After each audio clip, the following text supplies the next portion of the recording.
সমমনারা বলছে গরম কমে গেলে আন্দোলন। তো কবে হবে এই আন্দোলন?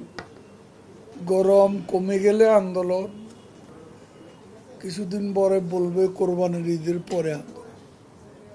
তো এভাবে তো 15 বছর কেটে গেল, আন্দোলন তো হলো না।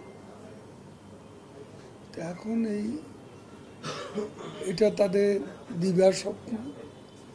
এই দিব্যা স্বপ্ন বাস্তবায়িত হওয়ার সম্ভাবনা নেই এই কারণে যে তাদের আন্দোলনের সাথে জনগণের কোনো সম্পৃক্ততা নেই।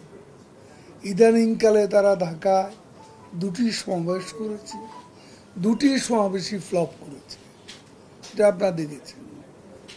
মানে এই আন্দোলনে তাদের কর্মীও এখন এত হতাশ যে কর্মীরাও এখন নেতাদের প্রতি আস্থা হারিয়ে ফেলেছে, যে কারণে কর্মীরাও সেভাবে তাদের কর্মসূচিতে যোগ দিচ্ছে।